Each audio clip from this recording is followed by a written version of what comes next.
Please help me to welcome Illusionist Lyn Dillies. Thank you so much. Thank you so much. Hello, everybody. How are you? It's great to be here. I was wondering if you'd like to learn how to do a little trick before we get started. How does that sound? Awesome. First thing I'd like you to do, I want everybody to take your hands and put them like this. Everybody. Looking good so far, gang. Now, I want you to pretend that there is a giant vacuum cleaner between your hands and it's sucking up all the air, and your hands are getting closer and closer together, and now they make a noise. Good. Now take them apart. Let's try this again a little faster, shall we? And a little faster, a little faster, a little faster, and faster, and faster, and faster, and faster. Perfect. You've got it. Now see if you do your trick in between all of mine, we'll have a great show. To start things off, I'd like to just take a few moments and tell you a little something about myself. This is an absolutely true story.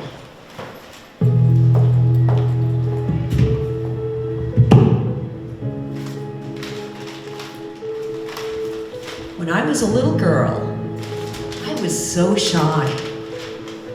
I was bullied, had hardly any friends, and hated going to school. But when I was 12 years old and discovered magic, my whole world changed. I found something that I loved to do, and before I knew it, my shyness disappeared.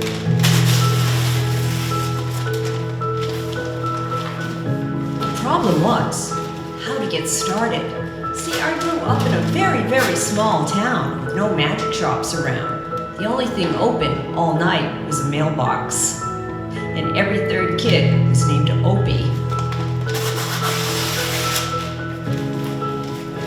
We barely had our own zip code. So I went to the library and I took out all the book they had on magic.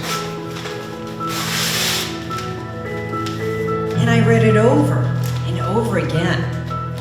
I must have made every single trick in that book.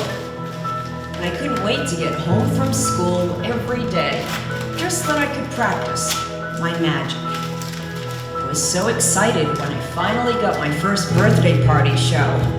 I thought, Attleboro Public Library, here I come. But here I am, thousands of shows later, up here tonight in front of all of you, sharing my dream. And the rest is mystery.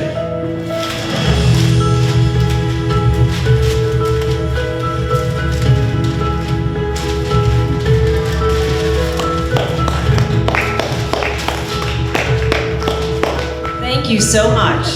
Thank you, everybody.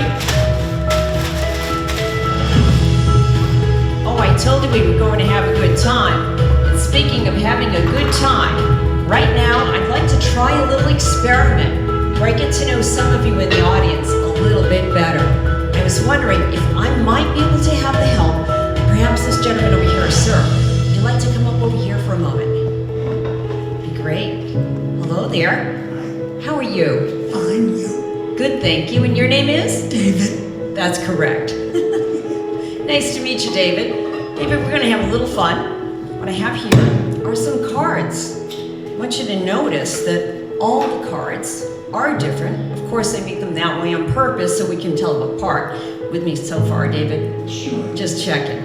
Now, I'm going to have you just touch one of the cards, okay? Just simply touch one of those cards. Okay, which one? That one right there? Okay, great. I'm going to give you this card to hold on to. I don't want you to look at it. No peeking, okay? And please don't show the audience. I'd like you to hug your selection. Just like that.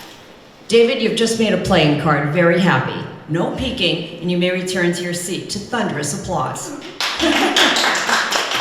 Thank you so much. Okay. Now, folks, what we have here is kind of an old-fashioned looking chalkboard. It's divided into 6 equal sections. The bottom 3 where your thoughts will go, top 3 where mine will go. To start things off, I was wondering if I might be able to have the help of, let's see, how about this lady right over here, ma'am? Hi there. How are you? Could you help me out? Oh, you don't even have to stand up. It's not that big a part. And what's your name, please? Casey. Casey, nice to meet you. Casey, I would like you to think of somebody's initials. Say 2 initials. When you have them in your mind, give me a little nod, please. Was that the nod? Yes. Okay, perfect. Focus in on those initials.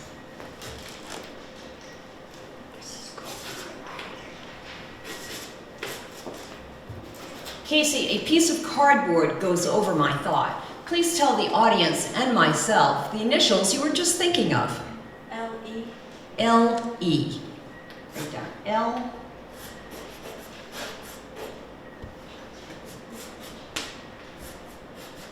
Okay, L-E. Great. Now let's have, hello young man, how are you? Good. What's your name? Caden. Caden, nice to meet you. Caden, could you help me out, please? You can Yes. stay right there. I want you to think of a number anywhere between 0 to 1,000. You have one? Yeah. Okay. Now concentrate on that number for me.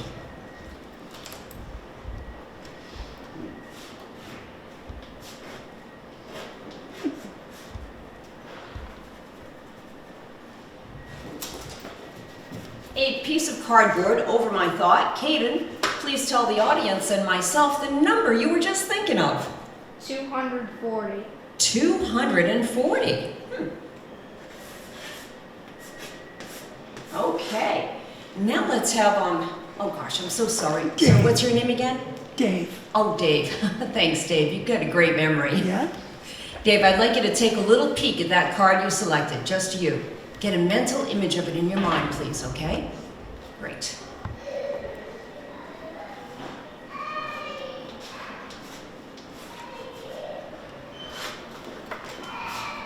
Piece of cardboard over my thought.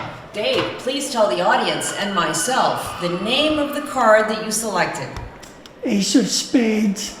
The Ace of Spades. Okay, have another look. Just make sure that that's the card. Okay, we got Ace, I'm sorry. Ace. Ace of What is it? clubs. Is it the Clubs Ace of Clubs? spades. Ace of clubs. Is Yes, the sorry. Ace of Clubs? Sorry. Okay. Okay, so we're good. We'll put down C for clubs. Folks, this is fascinating. We have the initials LE, the number 240, and the card, the Ace of Clubs. I'm a little curious about these initials. Casey, did they belong to somebody in this room, or did you just make them up? Oh, she's not in this room, but I didn't, yeah, they're a real person. A real person, okay, probably somebody very special to you, and we've not met before, right? That's what makes this so amazing, folks, because that's exactly what I was thinking of too, with the initials LE. Thank you. Of all the numbers between 0 to 1,000, there has to be at least 1,000. Caden, for some reason today, you thought of the number 240. Any reason why? No? Really? It just popped into your head? Yeah. I'm so glad, because it popped into my head too. 240. And of all the cards in the deck, tonight, Dave, you selected the Ace of Clubs. I would say, folks, this is definitely a miracle. What do you guys think? The Ace of Clubs. Thank you. Thank you so much.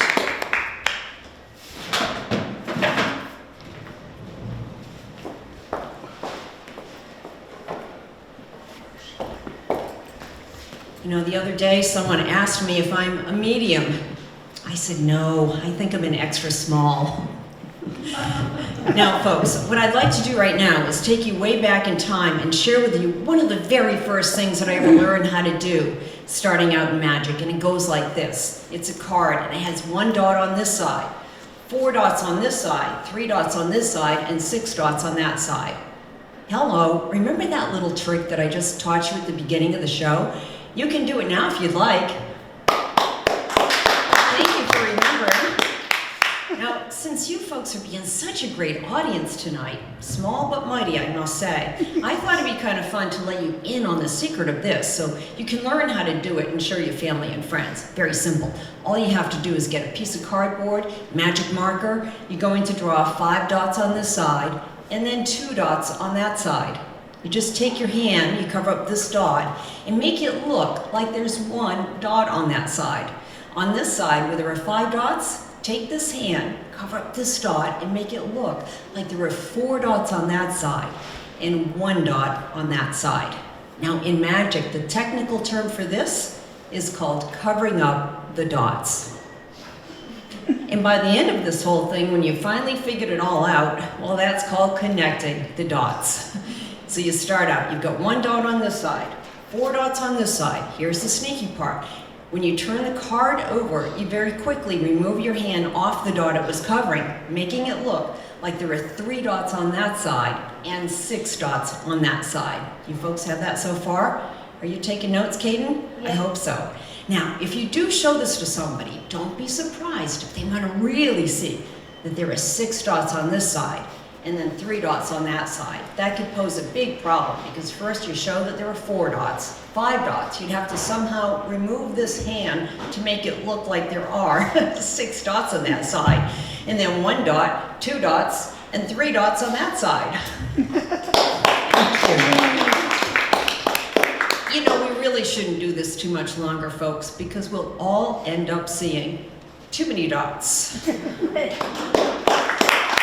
you so much. And you know, this trick is so good, really. It even has its own website, www.com. Folks, that was just a little sample of what I do for a living.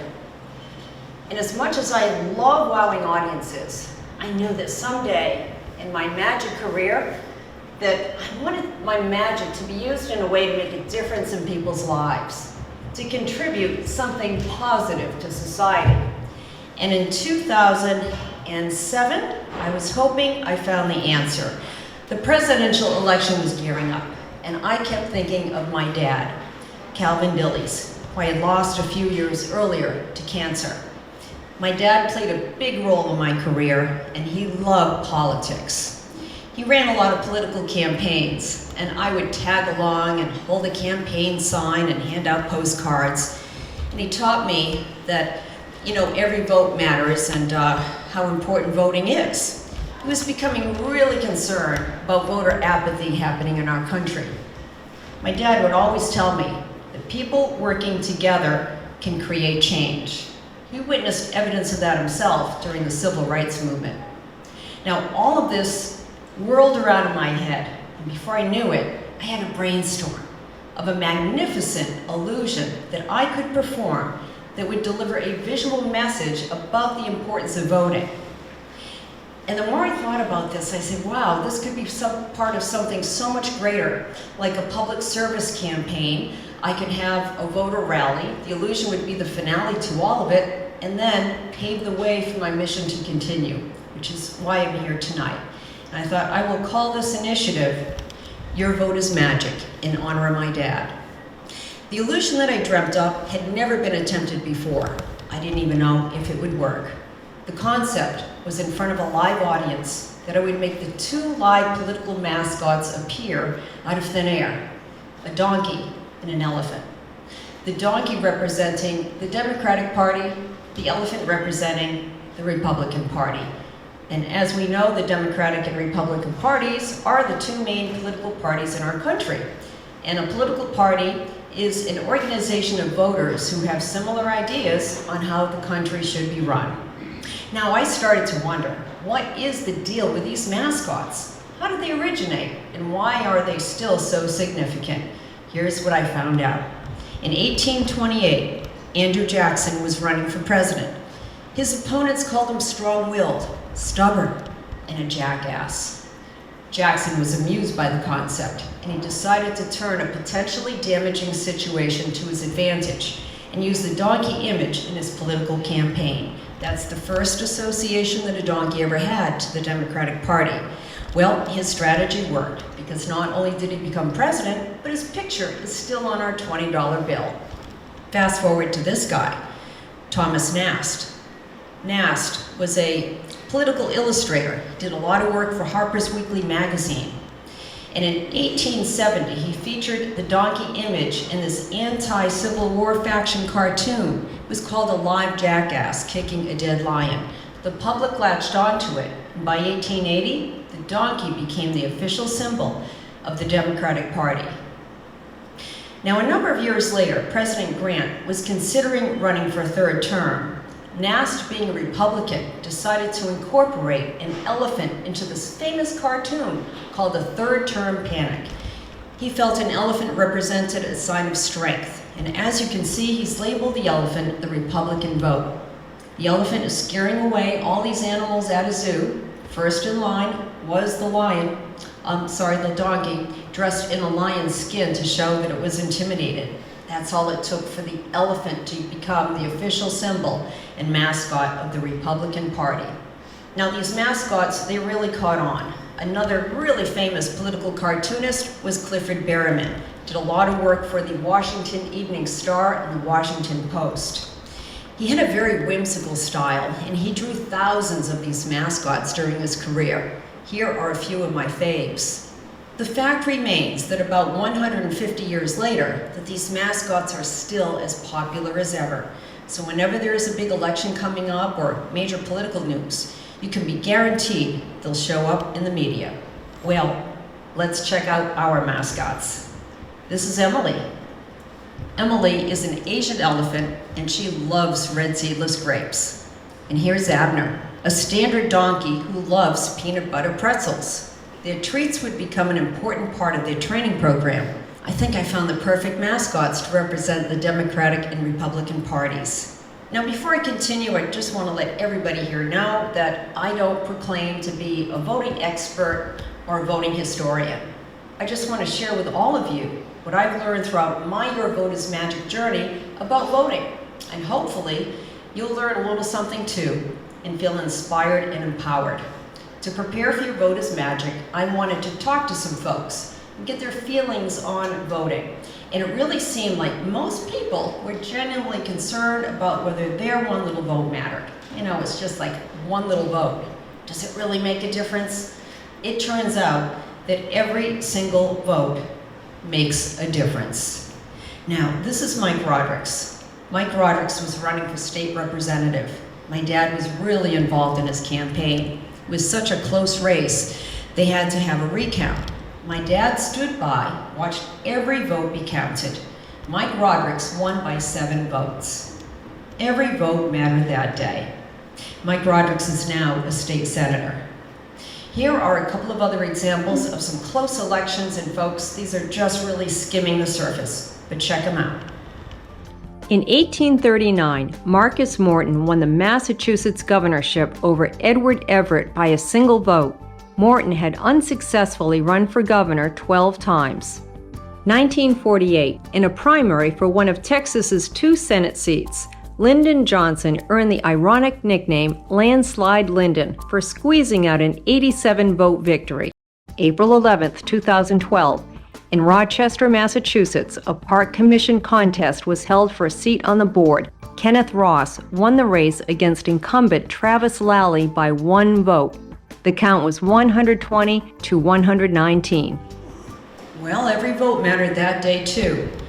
Now, can you imagine alternatively if nobody voted? What kind of country we would be living in? It'd be more like a dictatorship than the democracy that we know. We'd basically be told what to do and not have much of a say. And apparently, voting is pretty darn important in Australia. It's the law to vote. If you don't vote, you actually get fined. The only way that our voting system works is to be an educated, informed voter. You've got to do your homework, your research, get to know the candidates, see if their platform are in line with yours, how they stand on the issues, and if they were to get elected, how they would impact your life and your family's life. So it's really super important to use very reliable news sources to gather information on the candidates. There's a lot of stuff out there to sort through, that is for sure. Now, I wanted to talk to some veterans to see how they would feel about voting, because after all, these are the folks who have sacrificed so much for our everyday freedom, and one of those freedoms is the right to vote. Here's what some of them had to say. As a veteran, we believe that we are the ones that gave you the right to assemble, the right to freedom of speech, the right of the press, the right to vote. It is us and those individuals who never returned that paid the ultimate sacrifice that allow you to live free in our country today. Without us, without the veteran, I don't think this country would ever be what it is today. Being a veteran, I really believe that we fought for the freedom of the right to vote. And if you exercise your right to vote, you are doing yourself a favor and you're doing the whole country a favor. The younger generation should vote.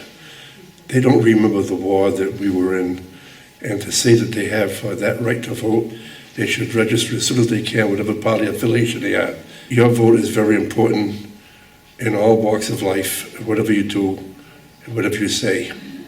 Continue your vote because it's a freedom that we fought for you. Your vote is your voice. Veterans have guaranteed that. Citizens vote. Recent voter turnout has been very disappointing. Citizenship comes with responsibility. Our system is designed for people to participate in. The easiest way to be a responsible citizen is to get out there and vote. Get informed, get out there, vote. You matter. Many men and women have fought long, hard struggles, some often bloody. Please make sure that their struggles weren't in vain. Your vote counts. You matter. Vote. I'd like to thank my veteran friends for their participation in Your Vote is Magic, and most importantly, for their service to our country. So, one day when I was driving around doing some PR for Your Vote is Magic, I had, I guess, what you could call an afternoon voting epiphany, because I realized that at just about every couple of miles on my drive, there was evidence around me of how the people that we elect into office are responsible for making our decisions that make an impact on our everyday lives. For example, I saw a new fire station that had just been built, a school being constructed, and a bridge under construction. Road work, roads being paved. These things just don't magically happen. They have to be proposed, approved, or voted on by the people we elect. I saw the pollution spewing from the Brayton Point power plant driving over the Braga Bridge. I instantly thought of my mom, who had a serious lung disease, and how the air pollution affected her, and my close friend's mom, who was allergic to the toxins. They were elected officials trying to enforce stricter regulations on the air pollution and were pushing for the plant to close. They got my vote in a heartbeat because they cared about an issue that directly impacted my mom. And side note, those towers have since been demolished. Now here are some possible concerns that you might have for your future. Things like student debt, healthcare, the environment, pandemics, gun control, the economy, racial equality, affordable housing, and when the next Taylor Swift album is going to drop. What I realized that day, folks, is that the local and state elections are just as important as the federal ones to participate in. I mean, we have the power to elect mayors, judges, sheriffs, district attorneys, city councilors, selectmen and women, congressmen and women, senators and representatives. And we always have to keep in mind that the people who we elect, they work for us. It's up to us to keep them in check. If there's something that we're not happy with, we can hold them accountable. We can call them, email them, petition them, and protest peacefully to make our voices heard. And they really do listen, especially when their jobs are on the line. Now, the big night was coming, and we were keeping all of our fingers crossed that the months and months of preparation and training would pay off. So stay tuned. Folks, I know that in this day and age, it is really easy for us to take our voting rights for granted. I mean, why not? You know, you go to the polls, you cast your vote, and just like that, you voted. But it wasn't always so easy. However, let me just show you a little example right now. I was wondering if I could have a volunteer. How about, well, perhaps this lady right in front of me in the beautiful black and white checkered coat. You can just stay right there. All you have to do is just stand up for a second, okay? That'd be great. How are you? I'm wonderful, thank you. How are you? Good, good. And your name? Karen. Karen? Yes. Oh, nice round of applause for Karen, everybody. Karen, would it be okay if I borrowed your imagination? Absolutely. Great. I'd like you to imagine that this deck of playing cards is really a voting booth. There are 52 candidates running for office. I've taken one of those candidates, turned it around. It's the only candidate turned around in the voting booth. Now, as we all know, the great thing about voting is that when you go into the voting booth, you have a free choice on who you want to vote for. It's just between you and that voting ballot. So right now, you have a free choice. You've got a choice between red or black. Please pick one. Red. Red, okay. You've got two more choices. Hearts or diamonds? Diamonds. Diamonds, okay. Karen, you have one more choice. Please choose between ace through king. Queen. The queen? Okay, queen of diamonds. All right, let's open up the voting booth.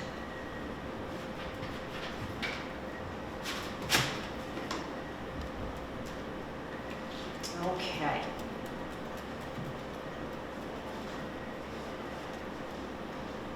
Oh, we have one candidate turned around. There we go. Now, Karen, you said that you cast your vote for, it was, what was it? The Queen of Diamonds. The Queen of Diamonds. Karen, I would say tonight, your vote is magic. The Queen of Diamonds. Now that was pretty easy. But folks, unfortunately, voting wasn't always so easy for a lot of people through history. This next segment is a testament to the power, strength, and grit of the human spirit. Back in the late 1700s, the Constitution was not written into it. That meant that each state had its own set of voting standards. They decided who they would allow to vote until federal laws were passed to allow voting to become universal. Now, back then, the vast majority of people who could vote were white, wealthy, educated men who owned property. After the American Civil War, the 15th Amendment was passed, allowing African American men the right to vote. Well, almost. Unfortunately, it was corrupted. Down in the South, the black codes were formed, which made it nearly impossible for African American men to vote. You won't believe this. Check this out. They had poll taxes, secret poll locations. How could they vote if they didn't know where the polls were?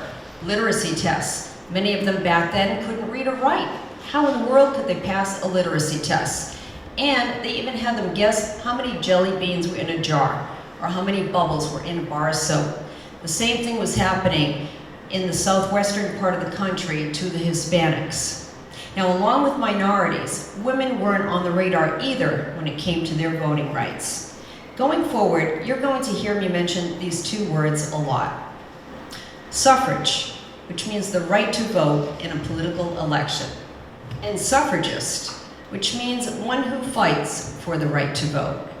To understand what triggered the women's suffrage movement, we have to go back in time before the Civil War, when both white and African American women were advocating to abolish slavery.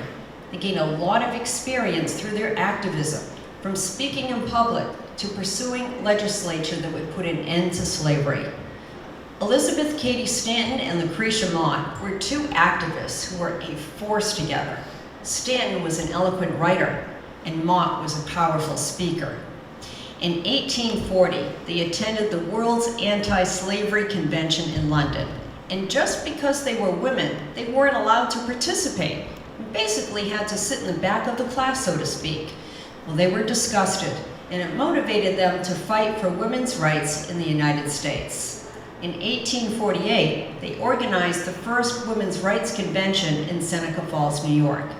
You see, back then, women were denied equal rights. They were treated like a piece of property, especially after they got married.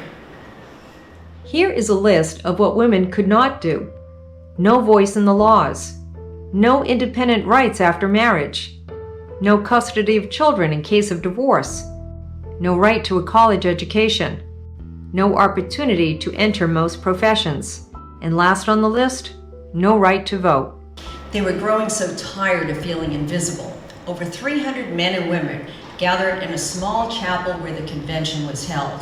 Stanton and Mott invited a lot of their activist and abolitionist friends to attend, and officially came up with a formal set of demands for equal rights. They drafted the Declaration of Sentiments, which was based on the Declaration of Independence. It outlined their complaints and included some solutions to their demands. Now, some in attendance, and even Lucretia Mott, thought that the inclusion of women having the right to vote was so absurd and ridiculous that their other demands wouldn't be taken seriously. Stanton argued that the only way for women to be considered equal citizens of the United States would be to have the right to vote. She enlisted the help of an important ally, the famous abolitionist Frederick Douglass, who happened to be the only African-American man in attendance at the convention. With his impassioned support for women's equal rights, he convinced them to include the Voting Rights Resolution. How amazing was that? One of the most famous slaves in history came to their rescue. It was a great moment in early American history, and the women's suffrage movement was born. Spanning the next 50 years, women's suffragists worked to educate the public about the validity of women having the right to vote. Elizabeth Cady Stanton teamed up with Susan B. Anthony, who was another major champion of the movement. She played a pivotal role. Susan B. Anthony said, "Cautious, careful people casting about to preserve their reputation and social standing never can bring about reform." I love that. And that philosophy was basically the MO for their campaign. The only way to create change was to be relentless, to get out there and make it happen. And they sure did. Lucy Stone and Julie Ward Howe were two other prominent suffragists who were seeking the right to vote through the state. And Anthony and Stanton wanted a federal amendment. The reason for that was that they knew the southern states wouldn't vote for women's suffrage. So they decided to merge their efforts and form the NAWSA, the National American Women's Suffrage Association, in 1890. They rallied other suffragists to circulate petitions and lobby Congress to pass a constitutional amendment to enfranchise women. Susan B. Anthony wanted to try her luck and vote in a federal election in Rochester, New York. It didn't go very well, and she got arrested. It was such an uphill battle every step of the way for the women to change the mindset of the politicians. Their tenacity was like off the charts. They had such incredible strength of will.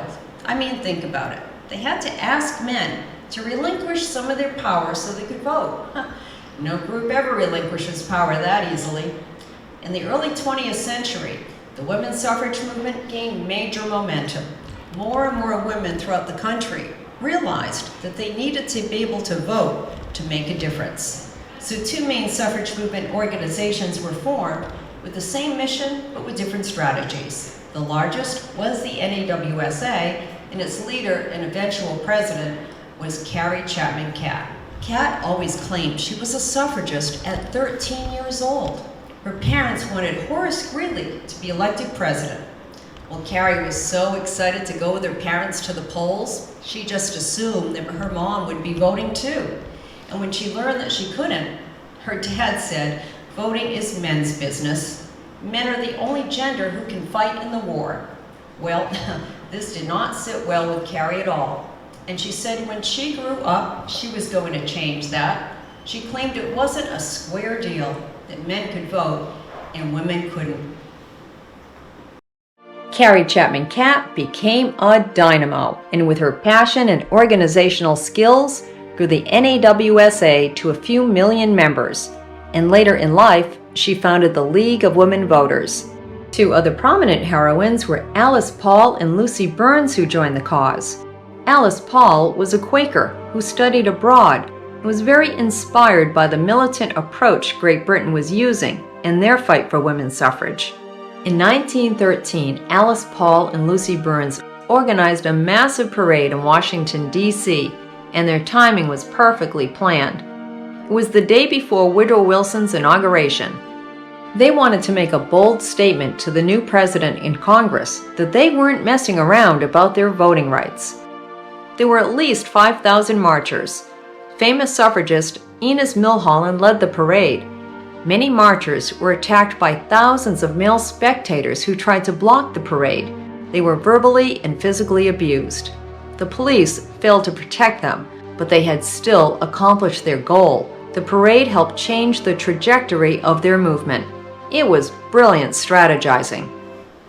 In 1916, Alice Paul and Lucy Burns left the NAWSA and formed the National Women's Party because they had a different vision of how to go about gaining women's voting rights. The National Women's Party started to adopt the tactics used in Great Britain, which means they became a lot more aggressive and militant in their approach. They were like suffragists on steroids. They started to hold public events that would attract the press. They dropped thousands of leaflets from airplanes, and when they felt that President Wilson wasn't being supportive enough, they started picketing the White House in 1917.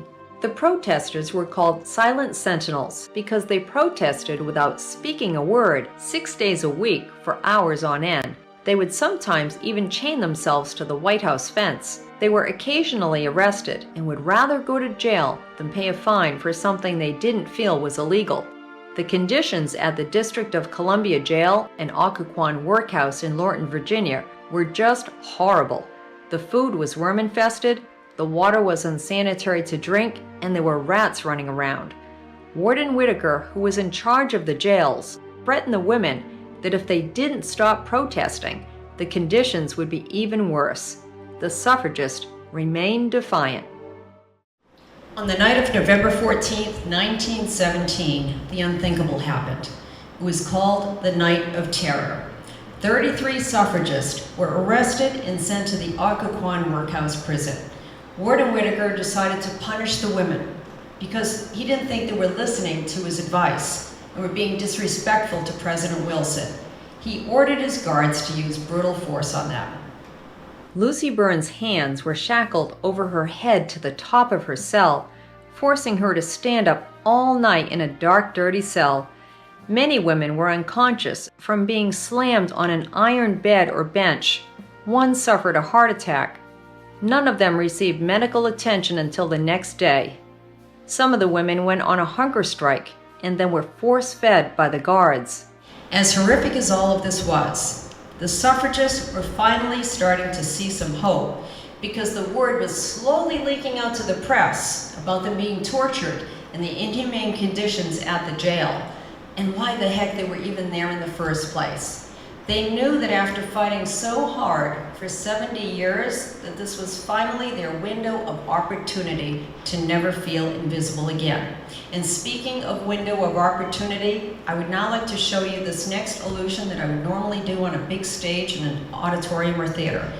But it's to symbolize the suffering and invisibility the women endured.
suffragists put on President Wilson, the 19th Amendment was finally passed, allowing women the right to vote. Bravo, ladies, bravo. Well, that was obviously an epic victory for women's voting rights. For the next 45 years, things were still incredibly difficult for African Americans fighting for their right to vote. In March of 1965, one of the most profoundly disturbing events in civil rights history took place. Martin Luther King organized a famous march. Hundreds of African Americans marched from Selma to Montgomery, Alabama. As they were peacefully crossing the Edmund Pettus Bridge, heavily armed state troopers were waiting on the other side. They warned the marchers that they had 3 minutes to disperse. John Lewis, one of the most famous civil rights icons, was standing on the front lines. He later said he was prepared to die that day. Many of the leaders and marchers started to kneel down and pray, and within seconds, the state troopers and deputies used brutal force on them with whips, nightsticks, and tear gas.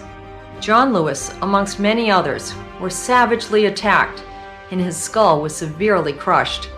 The event was covered on live national TV. Even to this day, some of Mr. Lewis's fellow marchers have never forgotten the haunting sound of how hard his head was struck. But their suffering was not in vain. What happened got the attention of President Lyndon Johnson, who vowed to do something about it. And just 4 months later, President Johnson was largely responsible for passing the Voting Rights Act, which allowed any U.S. citizen over the age of 21 the right to vote. This was huge. And as you can see, Martin Luther King is celebrating with President Johnson. And in 1970, the 26th Amendment was passed, which lowered the voting age from 21 to 18, which still remains in effect.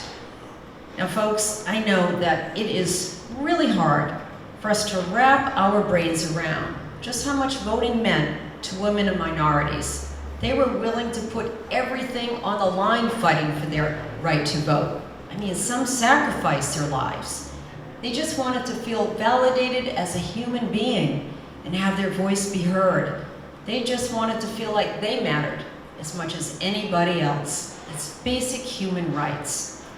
Now, when some of you came into the library tonight, you were asked to write down the name of someone who you'd like to vote for on a little piece of paper. And the pieces of paper were put inside of a ballot box. Now, the reason why I wanted to do that this evening was to remind ourselves of what it feels like to have the freedom to vote.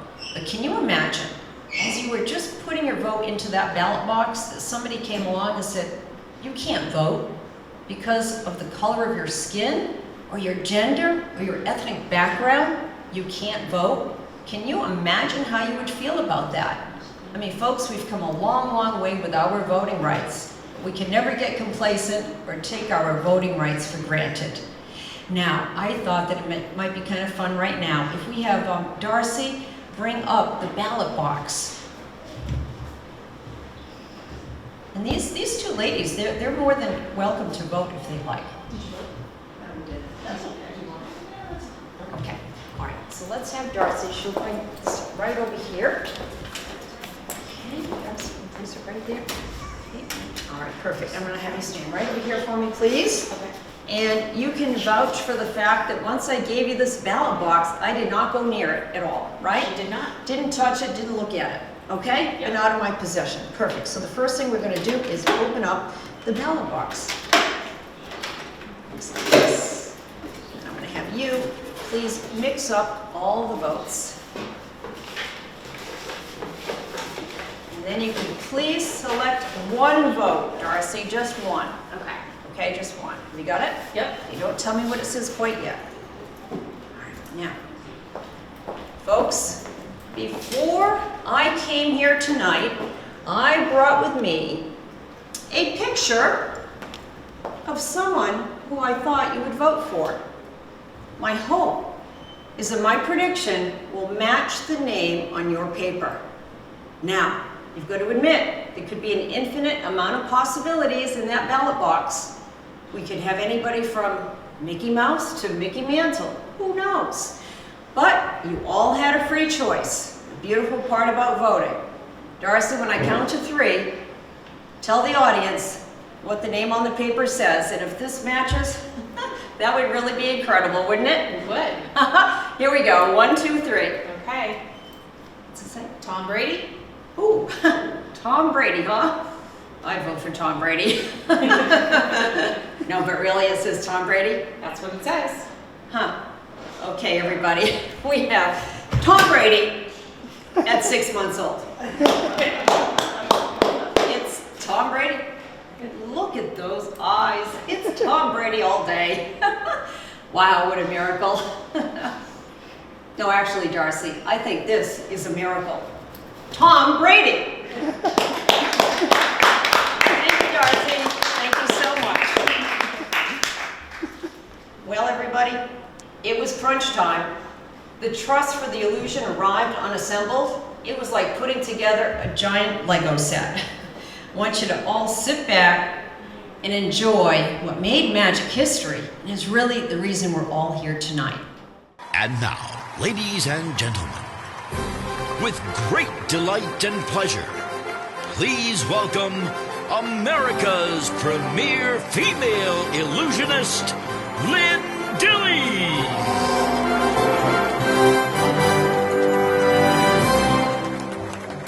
Thank you so much. Thank you for being part of this magical, historical evening.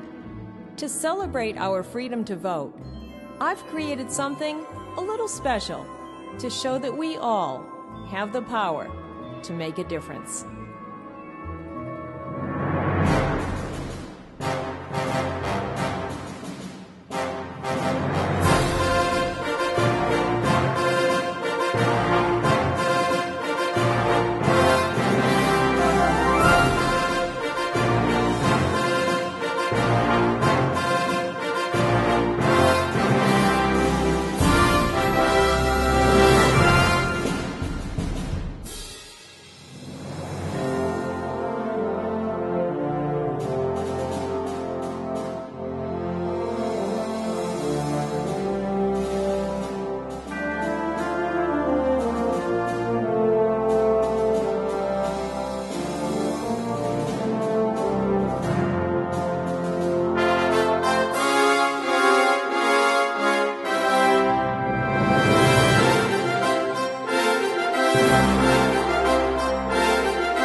Magician to create change. No matter who you choose, your vote is magic.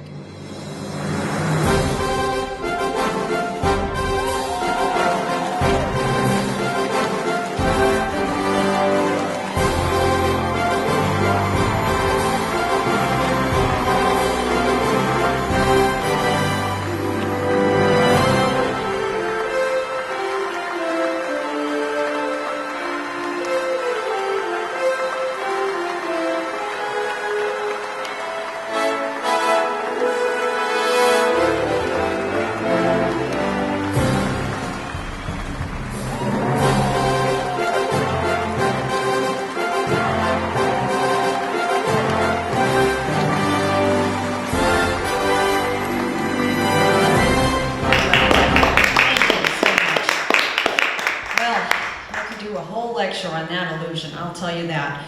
That was certainly a major highlight of my career, but as cool as it was, I hope you can appreciate the symbolism behind it. It took months and months of patience to train 2 different species of animals to learn how to not fear each other and coexist for the sake of my Your Vote is Magic message. Wouldn't it be great if we could take a lesson from Emily and Abner and learn to not fear each other because of our differences and get along? Wouldn't that be great? Yeah. Just saying. Well, folks, before we wrap up our presentation today, I just want to thank all of you for coming. And when I'm normally in a huge auditorium setting, we conclude with this next illusion, which is called metamorphosis. Ironically, that means change. And I'd like to dedicate it to all of us working together to create change by voting. Enjoy Metamorphosis.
It's just a regular old balloon, okay?